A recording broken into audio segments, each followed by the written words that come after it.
2024 എന്ന വർഷം നമ്മളെ വിട്ട് കടന്നുപോയി. 2025 വർഷത്തെ ആദ്യത്തെ വെള്ളിയാഴ്ച ഉപവാസ പ്രാർത്ഥനയാണ്. നമ്മൾ 2024 ചില പ്രതീക്ഷകളും തീരുമാനങ്ങളും ദൈവത്തോട് പറയുവാനിടയായി തീർന്നു. അത് പറഞ്ഞ് നമ്മൾ ദൈവസന്നിധിയിൽ ആ വിഷയങ്ങളെ ഏറ്റെടുത്ത് ദൈവത്തോട് ചേർന്ന് വരുന്ന ദൈവമക്കളെ ഓർത്ത് ഞാൻ ദൈവത്തെ മഹത്വപ്പെടുത്തുകയാണ്.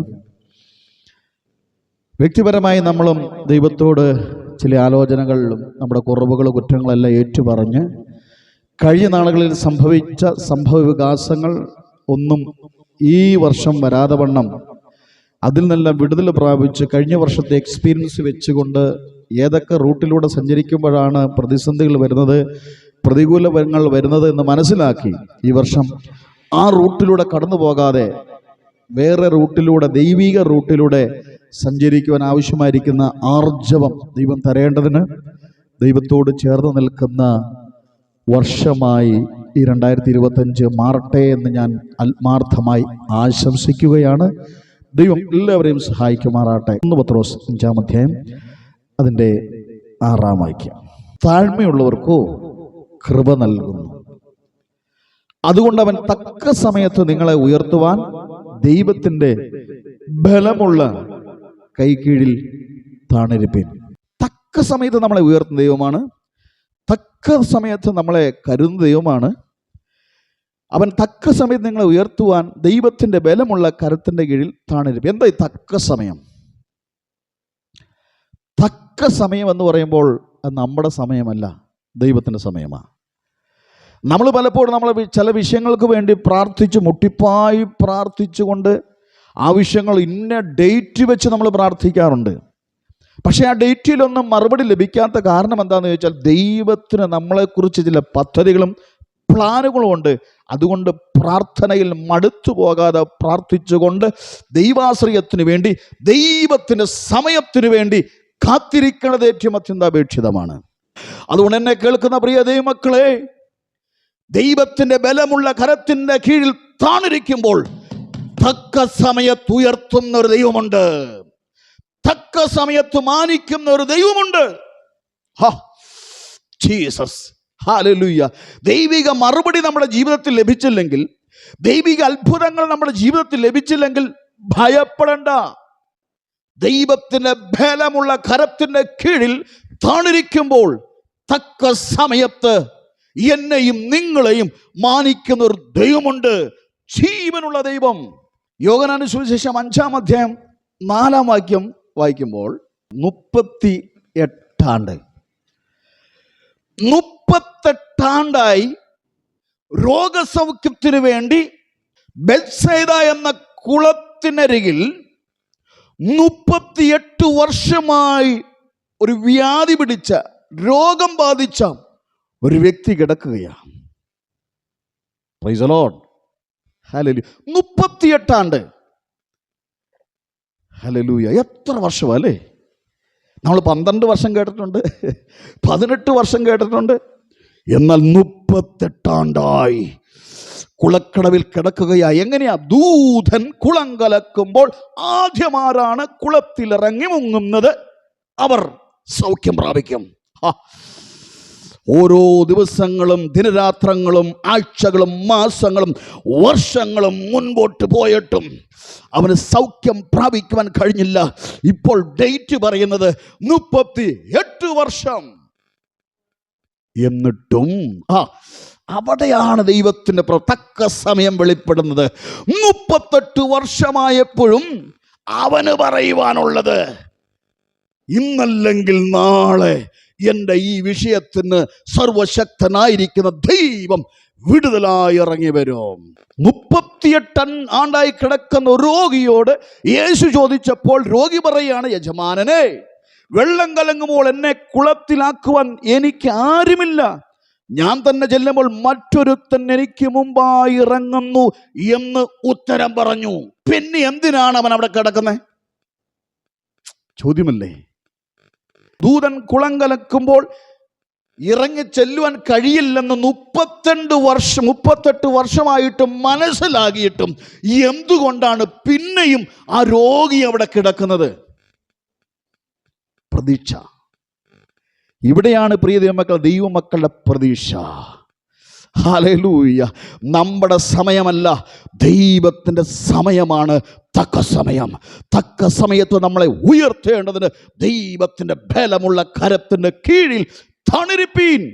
2025 വർഷത്തിലേക്ക് നമ്മൾ കടക്കുമ്പോൾ നമുക്ക് ദൈവത്തോട് പറയാനുള്ളത്, എൻ്റെ ഇഷ്ടമല്ല, എൻ്റെ സമയമല്ല, അങ്ങയുടെ സമയം എന്നിൽ നിറവേറട്ടെ എന്ന് പ്രാർത്ഥനയുണ്ടെങ്കിൽ നിശ്ചയമായും സമയം വൈകിയാലും അതങ്ങനെ തന്നെ സംഭവിക്കുവാനിടയായിത്തീരും.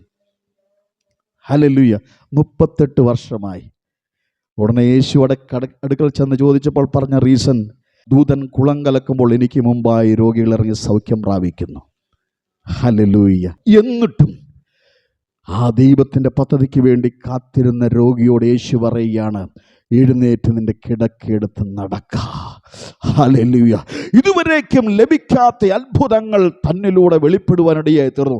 അനേക രോഗികൾ കുളം കലങ്ങി ഉള്ള കുളത്തിലിറങ്ങി ആ സൗഖ്യം പ്രാപിച്ച് കടന്നുപോയപ്പോൾ, ഹല്ലേലൂയ, എന്നാൽ ഈ രോഗി 38 ആണ്ട് കിടക്കുന്ന രോഗിക്ക് പറയുവാനുള്ളത്, ഹല്ലേലൂയ, ആ രോഗസൗഖ്യം മാത്രമല്ല, അസാമാന്യ ദൈവശക്തിയും എന്നിൽ വെളിപ്പെട്ടു. അതുകൊണ്ട് എന്താ സംഭവിച്ചത്? രോഗിക്ക് ആ രോഗി എന്ന ലേബലിലൂടെയല്ല കടന്നു പോകുവാൻ കഴിഞ്ഞത്, മറിച്ച് അവൻ കിടന്ന കട്ടിലും കൂടെ ചുമന്നുകൊണ്ട് പോകത്തക്കവണ്ണം ഒരു അസാമാന്യ ദൈവശക്തി അവനിൽ വെളിപ്പെട്ടെങ്കിൽ, ദൈവത്തിൻ്റെ തക്ക സമയത്ത് നമ്മൾ കാത്തിരിക്കുകയാണെങ്കിൽ, ഹല്ലേലൂയ, നമ്മൾ വിചാരിക്കുന്നതിലപ്പുറമായി ദൈവപ്രവൃത്തികൾ നമ്മുടെ ജീവിതത്തിൽ വെളിപ്പെടുവാനിടയായി തീരും. അതാണ് തക്ക സമയം. ദൈവത്തിൻ്റെ പദ്ധതിക്ക് വേണ്ടി നമ്മൾ കാത്തിരിക്കുന്ന നാളുകളായി മാറട്ടെ. ഹല്ലേലൂയ. യോഹന്നാന്റെ സുവിശേഷം 2-ാം അധ്യായം 3-ാം വാക്യം പറയുമ്പോൾ, വീഞ്ഞ് പോരാതെ വരികയാൽ യേശുവിൻ്റെ അമ്മ മറിയ അവരോട് വീഞ്ഞില്ല എന്ന് പറഞ്ഞു. യേശു എന്താ പറഞ്ഞത്? സ്ത്രീയെ, എനിക്കും നിനക്കും തമ്മിൽ എന്ത്? എൻ്റെ സമയം ഇതുവരെ വന്നിട്ടില്ല. ദൈവത്തിൻ്റെ സമയം വന്നിട്ടില്ലെന്ന്. ദൈവത്തിനൊരു സമയമുണ്ട്. യേശുവിൻ്റെ അമ്മ പറഞ്ഞാലും ആര് പറഞ്ഞാലും ദൈവത്തിൻ്റെ തക്ക സമയം എന്നുള്ളത് അത് മാറ്റമില്ലാത്തതാണ്. എൻ്റെ യേശുവിൻ്റെ സമയം എന്നുള്ളത് ആരാലും മാറ്റുവാൻ കഴിയാതെ വണ്ണം ദൈവത്തിൻ്റെ പദ്ധതിയിൽപ്പെട്ടതാണ്. ദൈവത്തിൻ്റെ പദ്ധതിയിൽപ്പെട്ട സമയത്തെ ആർക്കും ചോദ്യം ചെയ്യാൻ കഴിയത്തില്ല. നീ പ്രാർത്ഥിച്ചിട്ട് മറുപടി ലഭിച്ചില്ലെങ്കിൽ, നീ നാളുകളായി ആരാധിക്കുന്ന വ്യക്തിയായിരിക്കാം, ഏതൊക്കെ വിഷയത്തിന് വേണ്ടി പ്രാർത്ഥിക്കുന്നു അതിന് മറുപടി ലഭിച്ചില്ലെങ്കിൽ നീ പരാതിപ്പെടണ്ട, പരിഭവിക്കണ്ട. ദൈവത്തിനൊരു സമയമുണ്ട്. സ്ത്രീയെ, എനിക്കും നിനക്കും തമ്മിൽ എന്ത്? എൻ്റെ സമയം ഇതുവരെയും വന്നിട്ടില്ല. ഹല്ലേലൂയ.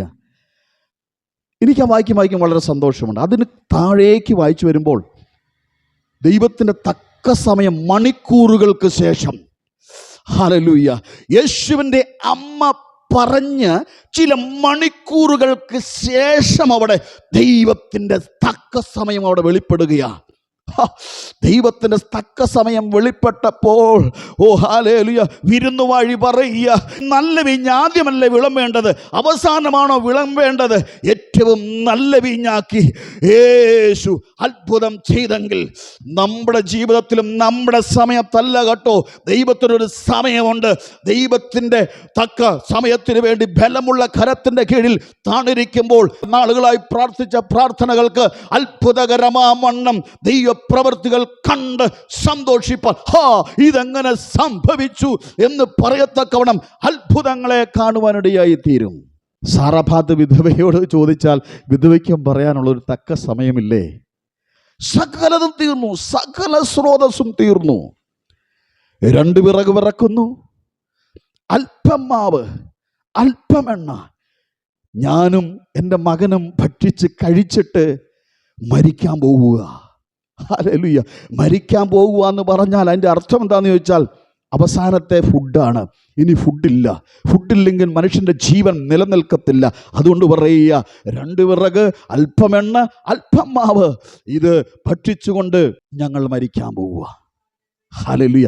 എന്നാൽ ഏലിയാവെന്ന ദൈവപുരുഷൻ തക്ക സമയത്ത് ഹല്ലേലൂയ വിധവയുടെ ഭവനത്തിലേക്ക് കടന്നു ചെല്ലുകയാ. പ്രാർത്ഥിക്കുന്നവളായിരുന്നു, ദൈവത്തെ ആശ്രയിക്കുന്നവരായിരുന്നു. നാളുകളായി ഹല്ലേലൂയ ഓരോരോ വിഷയങ്ങൾക്കും അക്കമിട്ട് ഇപ്പോൾ അവളുടെ പ്രാർത്ഥന വിഷയം എന്താണെന്നറിയാമോ? ഒരു നേരത്തെ ആഹാരം തരണമേ. യേശു പഠിപ്പിച്ച പ്രാർത്ഥന പോലെ തന്നെ അന്നുള്ള ആഹാരം ഞങ്ങൾക്ക് തരണമേ, അന്നുള്ള ആഹാരം ഞങ്ങൾക്ക് തരണമേ എന്നുള്ള ദിനംതോറുമുള്ള പ്രാർത്ഥനകളിൽ മറുപടി ലഭിച്ചില്ലല്ലോ. 2 വിറക് വിറക്കുന്നു, അല്പം എണ്ണയും അല്പം മാവും തീർന്നുപോയി എന്ന് പറയുന്ന സ്ഥാനത്ത് തക്ക സമയത്ത് ഏലിയാവ് ഭവനത്തിലേക്ക് കടന്നു ചെല്ലുകയാ. ഹല്ലേലൂയ. തക്ക സമയത്ത് ഏലിയാവ് പറഞ്ഞതുപോലെ തന്നെ ചെയ്തപ്പോൾ ക്ഷാമകാലത്ത് ക്ഷേമത്തോടെ ആ വിധവ ജീവിക്കുവാനിടയായത്, വിധവയും പ്രിയമകനും ജീവിക്കുവാനിടയായത്. എൻ്റെ വാക്കുകളെ ചുരുക്കുകയാ. ചെറിയ ചിന്തയാണെന്ന് പകൽക്കാലം നിങ്ങളുമായി കൈമാറിയതെങ്കിലും അതിൽ വലിയ ദൈവപ്രവൃത്തിയുണ്ട്. 2024 പ്രാർത്ഥിച്ച പ്രാർത്ഥനകൾക്ക് മറുപടിയില്ലേ? നീ 2025 പ്രാർത്ഥനയ്ക്ക് പ്രാർത്ഥന നിർത്തരുത്, പ്രാർത്ഥന മുടക്കരുത്. ദിനംതോറും ആ പ്രാർത്ഥനയിൽ മുന്നേറിക്കൊണ്ടിരിക്കുക. ദൈവത്തിനൊരു സമയമുണ്ട്. ഹല്ലേലൂയ. 2024 പ്രാർത്ഥിച്ച പ്രാർത്ഥനകൾക്ക് 25 മറുപടി ലഭിച്ചില്ലേ? 25 ആ പ്രാർത്ഥന തുടർന്നുകൊണ്ടേയിരിക്കുക. ദൈവത്തിനൊരു തക്ക സമയമുണ്ട്. ഹല്ലേലൂയ. തക്ക സമയത്ത് അവൻ നമ്മെ ഉയർത്തേണ്ടതിന് ബലമുള്ള കരത്തിൻ്റെ കീഴിൽ തണുരിപ്പീൻ.